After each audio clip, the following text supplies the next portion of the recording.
Avant de passer la parole en direct, voilà. Vous avez bien meublé. Hein. C'est parfait. Donc, deuxième partie de notre journée d'études. Cette deuxième partie de la journée d'études va commencer par une présentation par le professeur Habib Kazagli de l'université de Tunis Madouba de sa communication sur le monde colonial et l'international communiste. Merci Serge pour cette invitation. Je précise deux petites choses au départ, que j'avais soutenu il y a plus de 35 ans une thèse sur le mouvement communiste en Tunisie durant la période de l'international communiste, c'est-à-dire de 1919 à 1943. Donc, ce que c'était ou bien comment le communisme allait se développer dans le monde colonial, évidemment en lien surtout avec le Parti communiste français. Deuxième remarque, c'est que pour l'actualité, donc le centenaire de la fondation, vous avez utilisé le mot célébration, pas de célébration, pas de commémoration, mais c'est un objet de recherche. Et objet de recherche, cette année, donc faisant suite au colloque auquel vous avez été invité, nous continuons cette année autour du thème mémoire, archives et histoire du communisme en Tunisie et dans le monde, 1919-2019. Ça va se dérouler sur 2 années. C'est un séminaire doctoral et nous sommes à la 3e séance qui sera après-demain consacrée au communisme au féminin, c'est-à-dire les combats des femmes, puisqu'on va parler tout à l'heure aussi. Donc c'est un des aspects de ce communisme, bien ce qui a marqué les évolutions marquées par l'international communiste. Pour le thème de la colonisation du monde colonial, 2 moments, évidemment, Bakou, c'est un moment important, septembre 1920, et puis surtout, à peine un mois et demi après la fin véritablement, comme il a été rappelé ce matin, le premier congrès, c'est une conférence qui va se transformer en congrès constitutif, alors que celui qui va adopter les 21 points d'admission, de conditions, c'est le second qui s'est tenu au mois de juillet 1920. Et à peine un mois, Zinoviev va inaugurer un congrès du peuple d'Orient. Congrès, est-ce que congrès ou meeting, parce que le chiffre, c'est à peu près 1800 personnes annoncées. Donc, est-ce qu'on peut appeler un congrès? Donc, c'est trop dire. Enfin, c'est plutôt un meeting de mobilisation. Et deuxième remarque, c'est que ça va se tenir à Bakou, donc une ancienne colonie tsariste. Donc, c'est un peu dirigé vers le monde colonial au sens russe, c'est-à-dire au sens des anciennes colonies, comment on va chercher à les faire adhérer. Donc, ce qui le distingue ce qu'on allait entendre par le 8e point, qui des 21 conditions exigeant que les partis communistes dont les gouvernements occupent des pays ou oppriment des peuples doivent dénoncer par des actions concrètes et non par des paroles la lutte de ces peuples pour se libérer de la domination étrangère. C'est-à-dire, c'est un message aux autres partis communistes. C'est un message du Parti mondial des travailleurs, comme on disait à l'époque, c'est présenté comme un parti central à Moscou qui annonce à ses sections, c'était des sections comme le SFIC, donc la section française de l'international communiste. Donc on leur dit que si vous avez le cas nous sommes en France, donc le Parti communiste français ou la section française se doit de dénoncer et d'appeler concrètement et en pratique. C'était l'idée que en vidant l'idée, on avait parlé de débouchés, je ne sais pas qui avait parlé de débouchés, les colonies sont des débouchés, ce sont des placements de l'argent, et si on détachait ces colonies des métropoles, ça va aider à l'écroulement de ces pays capitalistes. Donc c'est un peu pour dire le contexte, parce que comme historien, donc il faut toujours rappeler le contexte. C'était encore nous sommes en 1920, c'était encore l'idée que la révolution pouvait être transmise dans d'autres pays. Donc c'est vu, les colonies étaient vues comme une force supplémentaire pour le capitalisme mondial, duquel, si on détachait ces colonies-là, donc ça va aider à l'écroulement. Donc c'est dans ce contexte-là que va soutenir. Donc deuxième élément. Maintenant, pour la présence en dehors du monde d'Extrême-Orient, c'est très peu. Si on considère que la Tunisie faisant partie de l'espace arabe plutôt que musulman, arabo-musulman, mais il n'y avait que 3 personnes, 3 délégués. Donc le reste étant essentiellement des délégués venant de l'extrême-orient, c'est-à-dire des anciennes colonies. Donc un peu c'est ce qui caractérise est-ce que la portée de ce congrès, de ce premier moment, est très limitée, portée directe, c'est-à-dire que ça ne va pas donner directement à ce il y avait déjà des mouvements nationaux. En 1920, pas mal de mouvements en Égypte, en Irak, en Tunisie, en Algérie, déjà, mais pour le mouvement communiste, ce n'est pas ce congrès-là qui va développer c'est pas le congrès de Bakou qui va développer l'action communiste.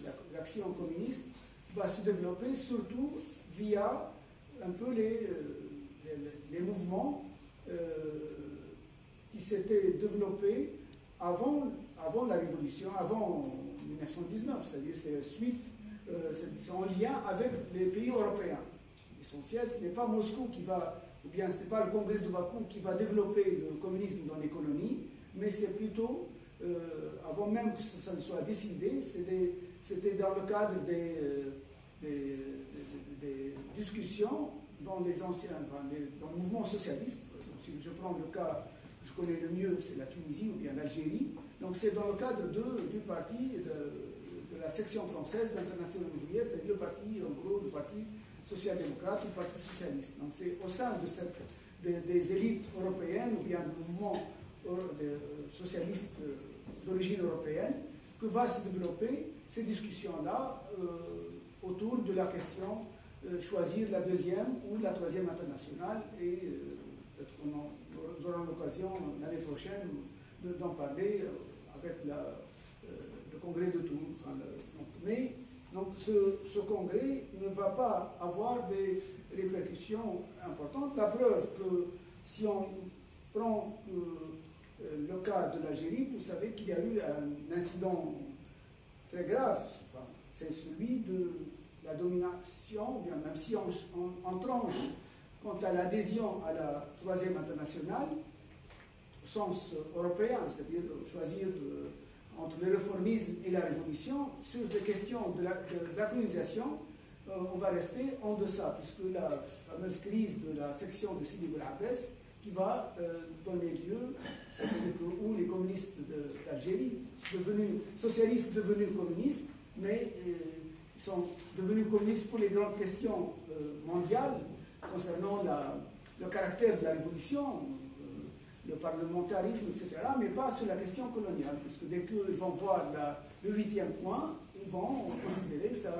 comme le faisaient avant les socialistes, que la séparation, c'est-à-dire livrer le pays au chaos des indigènes, c'est-à-dire va être gouverné par le même réflexe qu'avait le mouvement socialiste avant la guerre. Donc ce qui fait la portée du congrès de Bakou ne va pas être très importante et il a fallu, c'est au 4e congrès, je dois dire aussi qu'à cette époque-là, quelqu'un d'important de mouvement communiste mais qui par la suite va quitter, c'est Charles de Julien, qui va lui-même veiller à la création des différentes sections en Tunisie et en Algérie, mais qui ne va pas pouvoir jouer de son aura en tant que jeune professeur d'histoire à l'époque à Oran pour convaincre que la section de Grabès ne prenne pas cette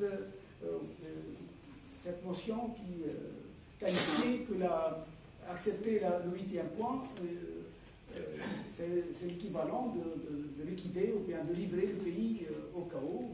L'indépendance n'était pas admise à l'époque par Donc c'est d'où la décision qui va être, la rectification qui va venir au 4e congrès, c'est que on va charger officiellement les partis communistes, aussi bien français, anglais, italiens, de se prendre en charge le développement des mouvements communistes dans les colonies, et d'où la création de la section coloniale, la fameuse section coloniale qui va diriger ou se charger du travail des communistes dans les colonies. Donc, c'est ce qui va. Donc, je dis que ce n'est pas en lien, à mon sens, peut-être que les nouveaux documents peuvent montrer le contraire, mais en tout cas, je n'ai pas trouvé de traces montrant que c'est le congrès, ce sont les prolongements, tout ce qui allait être fait dans les colonies, allait être fait à la suite de ce congrès de Bakou. Mais il était important de dire que l'international communiste va avoir une politique plus claire, plus nette, disons, en tout cas par rapport à la seconde internationale concernant la question coloniale. On peut dire que c'est, au moins au niveau des grands principes, on avait tranché pour l'idée d'indépendance. Le mot est dit, c'est-à-dire que c'est la solution, même si c'est pensé dans un système bien réfléchi en termes de désenclaver ou bien de sauver la révolution. Le premier pays où la révolution avait réussi, était la Russie, mais même si c'est réfléchi dans cette idée-là, mais dans la pratique, il y avait le mot d'indépendance qui équivaut, même si l'autre mot aussi n'a pas été, en lui-même n'est pas rentré en pratique, c'est celui de Wilson. Parce qu'à l'époque aussi, il y avait Wilson qui avait, en 1917, annoncé que la liberté des pays à disposer d'eux-mêmes, mais lorsque, à Paris, au congrès de Versailles, l'explication était venue pour dire que ça ne concernait pas les pays en Afrique ou bien les pays d'Asie, mais ça concernait les pays qui étaient dominés par l'Allemagne ou par l'Autriche-Hongrie. Donc ça ne visait que l'Europe. Donc la rectification aussi a été portée au moment du congrès de Versailles, et Saad Zabloul, le grand dirigeant égyptien, va être envoyé en exil à Malte, etc. Donc le problème des deux côtés n'était pas, mais en tout cas, nous pouvons retenir que la troisième internationale allait faire évoluer la question, ou bien la solution de la question coloniale, notamment si on compare par rapport à la deuxième internationale. L'autre moment, c'est évidemment toute la période de 1920 jusqu'à l'autre moment où il va y avoir un déplacement d'intérêt, où on va créer, parce que ce matin on avait rappelé qu'il y avait évidemment les structures centrales, mais il y avait d'autres, on parlera tout à l'heure des femmes, on parle peut-être de la jeunesse ou bien des organisations syndicales, c'est-à-dire il va y avoir plusieurs organismes dépendants de l'international communiste, mais qui vont se développer dans plusieurs pays, et notamment ce fameux congrès de Bruxelles, tenu en 1927. Donc, c'est-à-dire, si on voit l'intermède de 6 années, il va y avoir des évolutions qu'on avait signalées ce matin, c'est-à-dire avec les différentes étapes, les étapes connues à travers les différents congrès, mais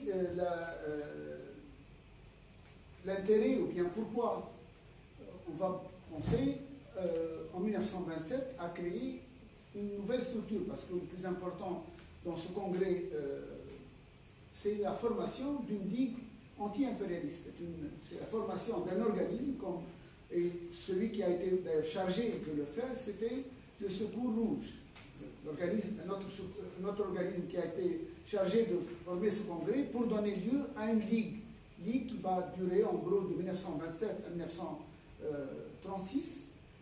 C'est que on va, c'est le prélude d'une organisation qui va se baser en Europe, puisque c'est en Europe que les pays dirigeants ayant des colonies, que ce soit la Belgique ou bien la France ou bien l'Angleterre, donc c'est en Europe occidentale que ces pays-là, parce que avec les anciennes colonies tsaristes, en gros, de quelle date l'URSS 1922. Donc le problème est à peu près réglé pour les anciennes colonies tsaristes. Il fallait trouver une solution pour les pays d'Europe. Donc c'est à partir de l'Europe que...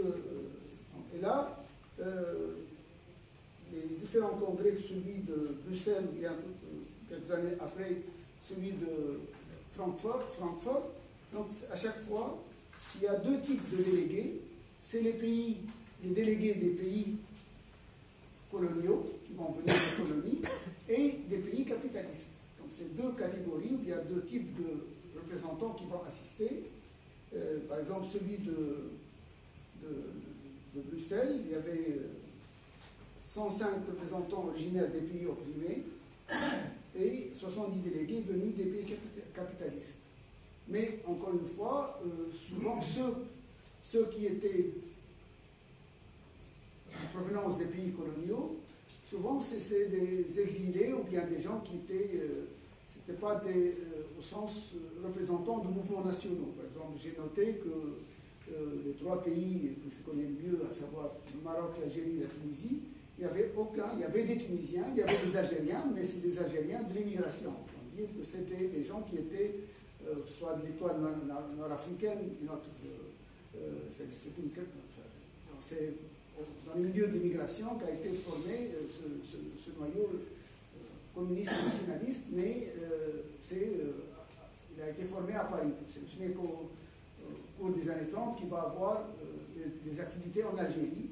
De même pour le Destour en Tunisie, il avait envoyé seulement une lettre de soutien au Congrès, mais n'a pas cru nécessaire ou important de se faire représenter. Par contre, il y avait des représentants communistes originaires de Tunisie, mais qui étaient à ce moment-là exilés à Paris, qui avaient assisté. Donc c'est les milieux d'exil, les milieux d'immigration qui avaient assisté à ce congrès. Aussi, deuxième élément, c'est que expliquant ce contexte, c'est-à-dire c'est aussi un moment de manque de confiance à travers ou bien dans l'attitude, dans la capacité des différents partis nationalistes. Il y avait aussi le background, ou ce qui n'est pas dit, c'est que ces mouvements nationalistes qui avaient brillé par leur activisme dans divers pays au lendemain de la guerre, réclamant la libération, réclamant l'indépendance ou bien un nouveau statut. Donc il y avait un certain affaissement ou bien une chute. Donc, et c'est aux communistes de mener ce combat-là, ce qui va correspondre donc avec la phase de classe contre classe qui a été rappelée ce matin. Et ce combat-là, de classe contre classe, qui en gros pour les pays d'Europe occidentale, c'est-à-dire en gros communiste contre socialiste, donc c'est la voie révolutionnaire, c'est dans les pays coloniaux, c'est aux communistes de mener ce combat. Ce n'est pas, parce que la seule expérience qui demeurait jusque-là, jusqu'à 1927, au moment de la tenue du congrès de Bruxelles, c'était l'expérience d'alliance entre le Parti communiste chinois et le Kuomintang, qui va bientôt s'effriter la même année, c'est-à-dire au mois de juillet, après le massacre de Shanghai, en juillet 1927. Donc ça ne va durer que le temps de 6 mois, mais déjà à peu près dans l'analyse, c'était comme si le congrès de Bruxelles est une version classe contre classe, passe entre communistes et réformistes, enfin, comme se disait à l'époque, mais c'était que ces partis nationalistes ne peuvent plus être un élément dans la lutte contre les métropoles, mais c'est aux communistes de mener ce combat-là, à l'instar de l'étoile nord-africaine, c'est-à-dire en transformer ces partis, ce qu'on appelait le terme à l'époque, c'est que les partis communistes doivent prendre en charge cette lutte dans les colonies. Donc et transformer les partis nationaux en partis nationaux révolutionnaires. Donc c'est en créant des fusions, ce n'est pas en faisant des alliances entre partis communistes et partis nationalistes, mais en fusionnant sous la direction des communistes les partis nationaux, en les transformant des partis nationaux révolutionnaires. Et la crise de l'été 1927 et la fin de l'alliance entre le Kuomintang et le Parti communiste chinois va apporter encore un élément à cet édifice qui allait se créer. Évidemment, le personnage important qui va marquer cette ligue, qui va durer, donc, qui va prendre pour siège Berlin, évidemment, c'est Willy Moselberg. Et cette expérience va être marquée évidemment avec l'accroissement du danger fasciste, donc au bout de quelques années. Donc c'est encore une fois, c'est le problème si ça va rapprocher plutôt, si ça va rapprocher communistes et socialistes à partir de la montée de Hitler au pouvoir, mais cette ligue ne va plus avoir droit de cité à Berlin, donc elle va pour un moment se déplacer à Londres, ensuite à Paris, mais en réalité, c'est le problème de l'antifascisme qui va prendre le dessus par rapport à la lutte coloniale, et même on va inviter les partis, c'est-à-dire même dans les colonies, on va d'avancer la lutte antifasciste, puisque c'est le principal danger au niveau mondial est déplacé, donc à partir de 1933, et surtout avec le congrès, le 7e congrès, où la question primordiale, c'était un front mondial contre le fascisme. Donc c'est un peu dans ce cadre-là que si le congrès de Bakou n'a pas eu beaucoup d'influence, mais c'est un tournant important, celui du congrès, le moment de Bruxelles, il est important dans le sens où on va s'attaquer à la question des colonies en plein centre mondial du colonialisme à l'époque, qui était l'Europe occidentale, mais la portée va elle-même être limitée par l'apparition de ce danger qui était le fascisme. Donc un peu, voilà, un peu dans quel contexte, à chaque fois, c'est ce parti, cette idée, donc l'idée du parti mondial, des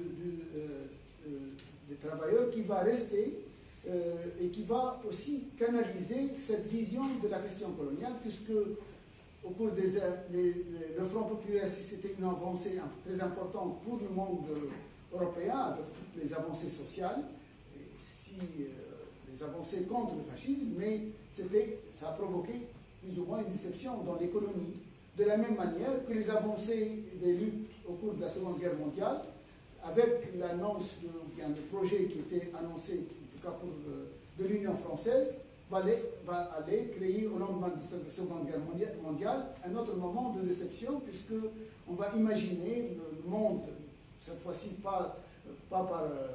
pas le Commonwealth britannique, mais le Commonwealth français va être proposé et défendu par le Parti communiste français, ce qui va créer des réticences dans les milieux, c'est-à-dire chez les partis nationalistes qui ne comprenaient pas comment, après la Seconde Guerre mondiale, on continuait à ne pas réclamer l'indépendance. C'était le contexte évidemment de la guerre froide, etc. Mais en tout cas, dans la pratique, c'était un recul par rapport aux idées annoncées en 1920, c'est-à-dire concernant la séparation totale et le soutien de l'indépendance. Donc un peu les ambiguïtés, les ambivalences, à la fois des avancées de la lutte coloniale, la lutte contre la colonisation, mais en même temps qui s'impliquaient dans cette idée centrale que l'objectif de l'international communiste, c'est avant tout d'être un parti qui devait défendre le seul pays socialiste de l'époque. Merci. Merci beaucoup.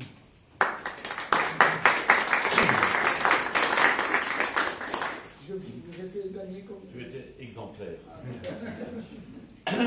Sans plus de transition, je passe la parole à Jean Vibreux, qui va nous parler du monde paysan et de l'internationale communiste. Juste avant, Serge, permets-moi d'abord de te remercier pour l'invitation. D'autant que nous faisons ensemble ce séminaire, mais quand même, c'est sympa que tu penses à la question paysanne. Mais au-delà de la question paysanne, ce matin, on vous a évoqué les archives, on vous a évoqué l'histoire documentaire. Je renvoie à tous la possibilité d'avoir accès gratuitement sur Internet, puisqu'on a eu un financement important de l'ANR, pour consulter les archives du comité concernant la France sur le site de la MSH de Dijon, de la Maison des sciences de l'homme de Dijon, sur le site de Pandore. Donc, d'aucuns ce matin évoquaient la question de l'accès aux archives, et là, il y a des éléments importants, et puis surtout, ça permet de saluer ceux qui ont travaillé à tout ça, et je pense à Corentin, l'a eu ici présent.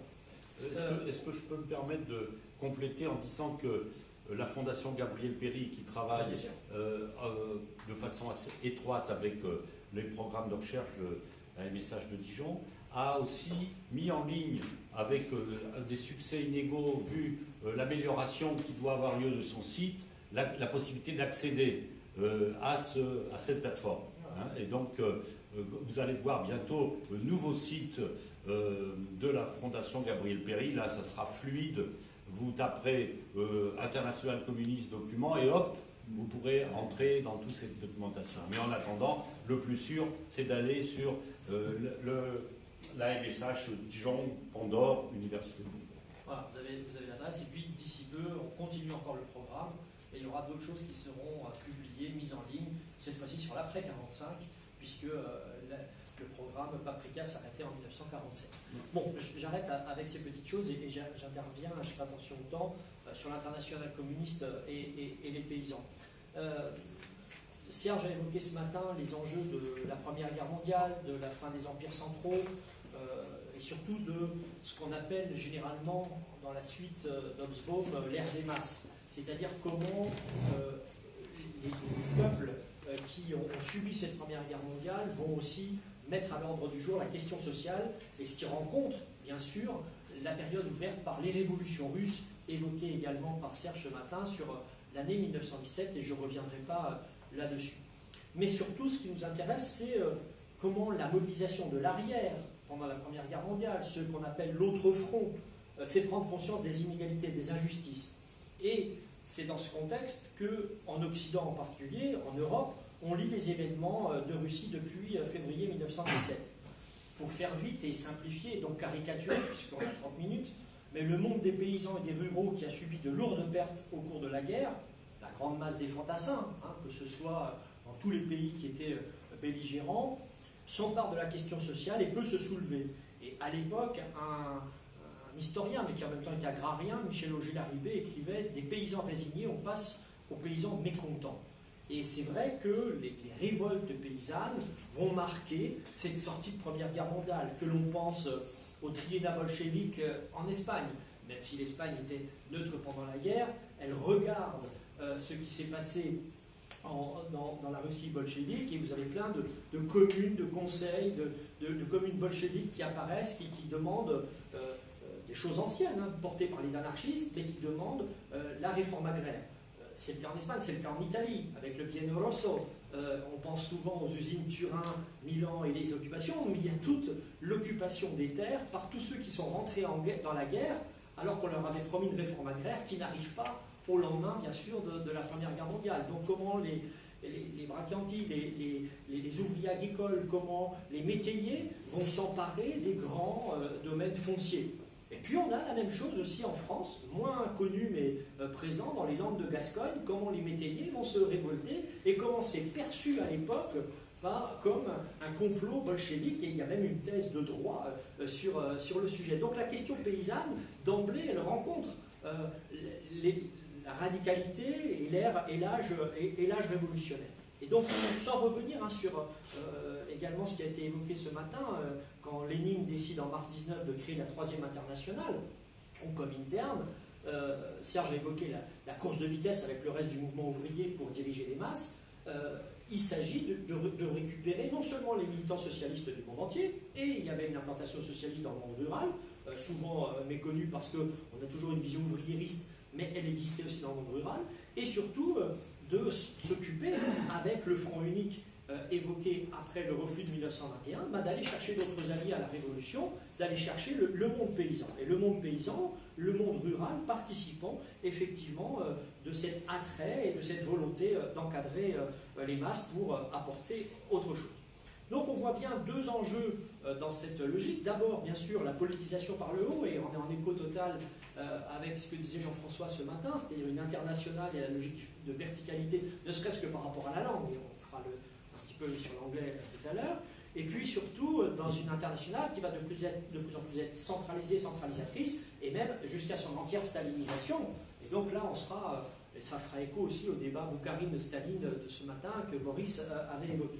Et puis, deuxième aspect qu'il ne faut jamais perdre de vue, c'est la politisation par le bas, c'est-à-dire, en fin de compte, comment on a dans des villages, dans des communautés villageoises, quel que soit le type de structure rurale, on a aussi une adhésion et une implantation communiste. Et pourquoi il y a cette adhésion? Et c'est ça qui va essayer ce que je vais essayer de vous présenter au cours de cet exposé. Et dans cette perspective, donc, le communisme du monde rural et de la paysannerie est à la croisée d'une historiographie du communisme et une historiographie aussi de la politisation du monde rural. Donc 3 temps, le Comintern et la question paysanne, on va évacuer ça assez rapidement. Deuxième temps, la naissance du Krestintern, une déviation paysaniste s'inscrivant dans l'ère boukharinienne, Zinoviev d'abord et Boukharine dans un deuxième temps, et ça fera le lien avec Boris. Et puis pour terminer, la conférence internationale paysanne de 1927, pour montrer que ça devient de fait une coquille vide, parce que 1927, c'est les 10 ans d'octobre, et on est plus dans une logique de célébrer l'Union soviétique, et on verra le Krestintern mourir de sa belle mort en 1930, remplacé de fait par l'Institut agraire international, certes qui aura un rôle dans le monde paysan, mais qui n'a pas la même logique et la même volonté d'encadrer le monde paysan.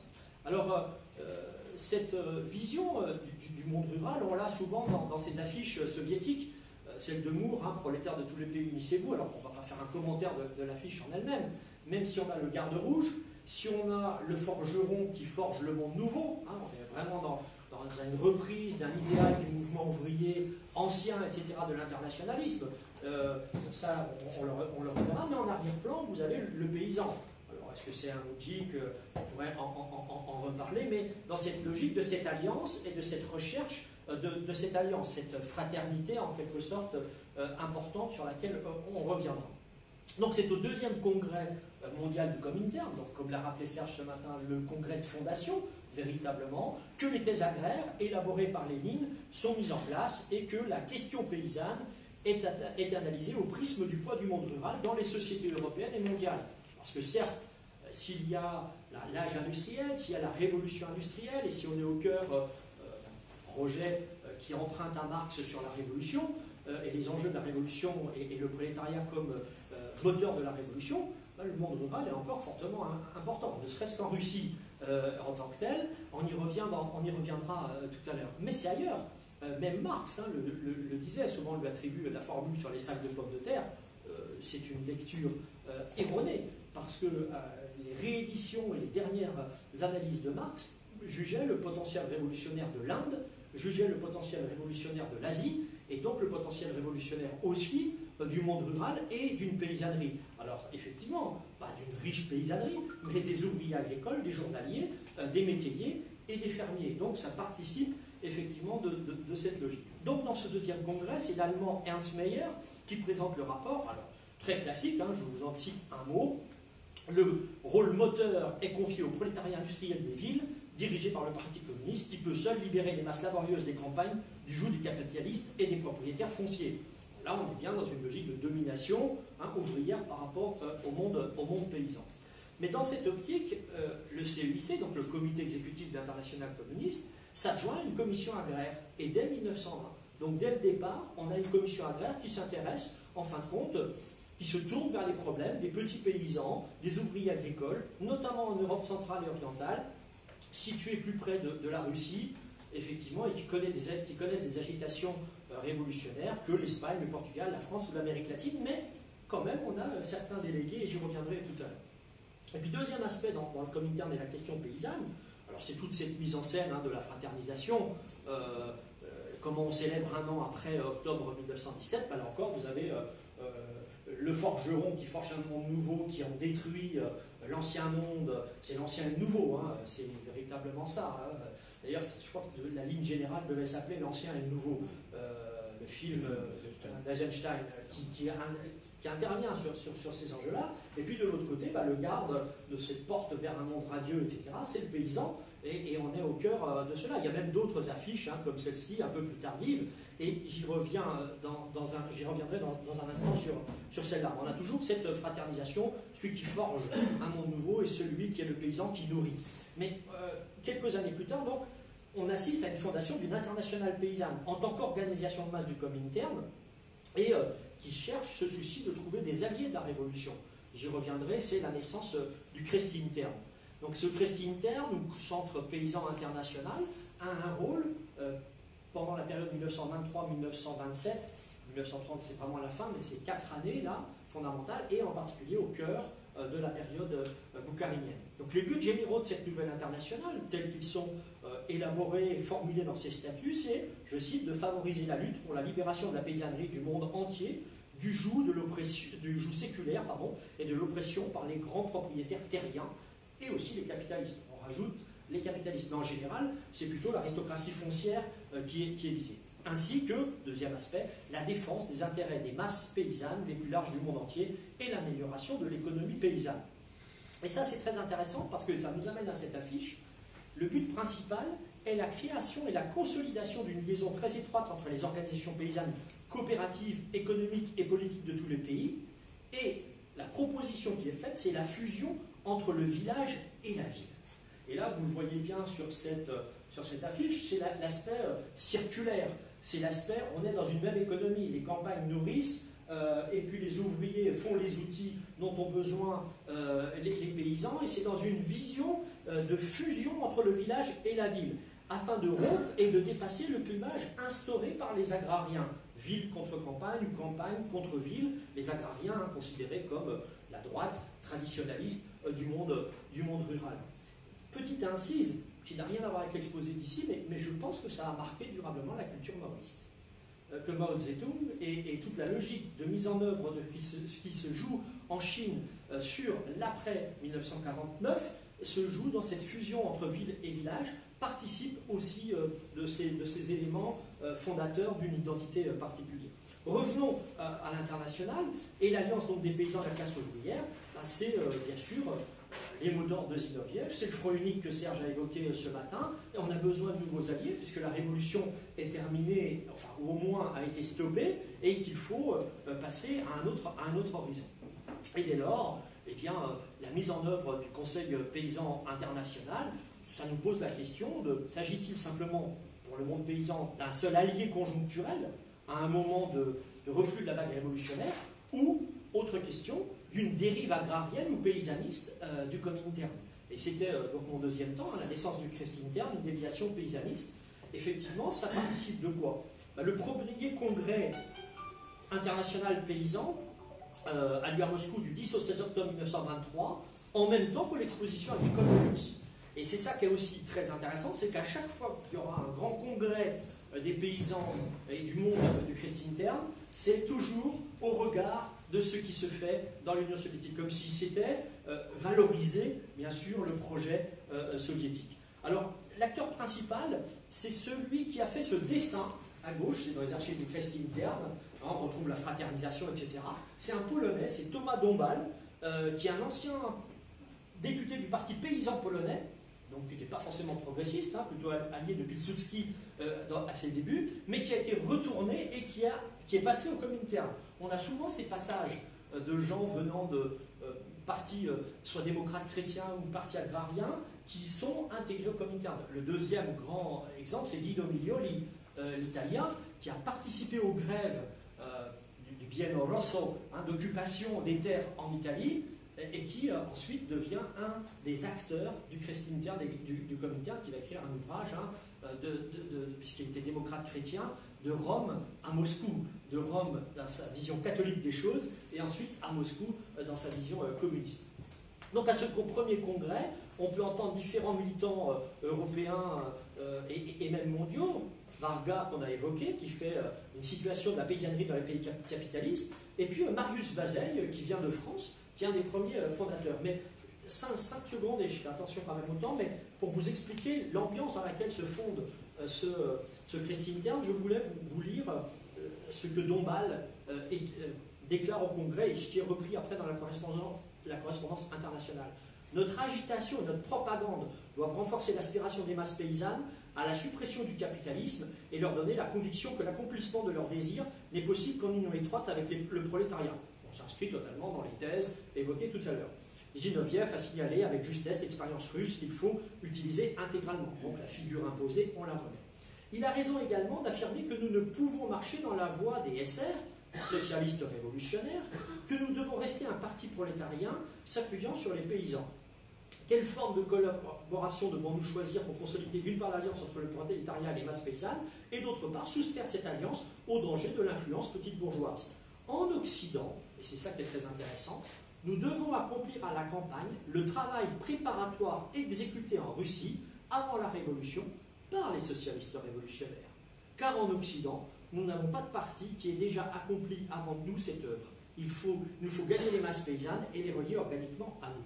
Donc on voit bien là l'ambiguïté fondamentale, puisqu'on sait très bien que les SR demandaient la réforme agraire dans la Russie avant tsariste, et puis ensuite dans la Russie bolchevique, même si très vite ils sont éliminés, mais c'est l'enjeu sur lequel ils étaient, et que le Comintern va reprendre à son compte les enjeux de tactique, de volonté de réforme agraire, donc de redistribution des terres, que les SR avaient mené en Russie pour l'ensemble du champ européen et mondial et occidental.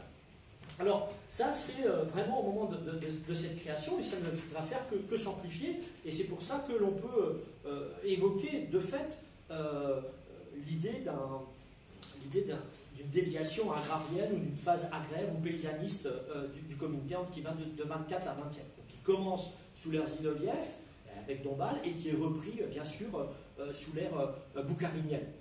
Alors, le Christintern a eu plusieurs conférences dans l'entre-deux-guerres, plénum, c'est le terme qu'il faut employer, en octobre 23, en avril 25, en novembre 27. Et puis on aura aussi des conférences liées à la conjoncture économique qu'on a évoqué ce matin, la crise des années 30. Il y aura 2 conférences importantes, 2 congrès européens, dont un à Berlin en 1930. Donc on décale un peu la géographie et on vient à Berlin. Mais là encore, ça participe aussi de la vision qu'on a de l'Allemagne dans l'international communiste.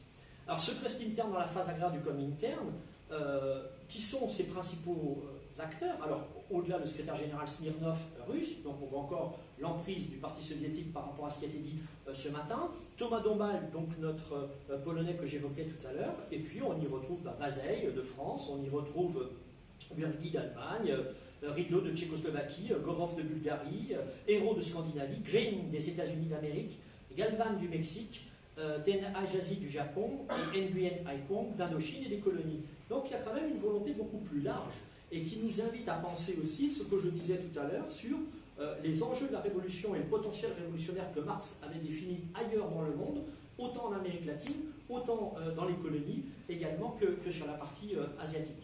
Alors 122 délégués aux différents congrès du Christintern venant de Chine, de Mongolie, d'Arménie. On peut faire vraiment une vision mondiale, même si l'emprise, bien sûr, c'est le parti soviétique, le parti communiste bolchevique qui tient les choses. Le secrétariat est chargé de former ce qu'on appelle un bureau international d'information paysanne et s'adjoint un institut agraire pour faire des recherches sur les organisations, les problèmes économiques et agroéconomiques qui est mis en place. Alors on donne des éléments théoriques sur qu'est-ce que la coopération, qu'est-ce que la coopérative. On crée une bibliothèque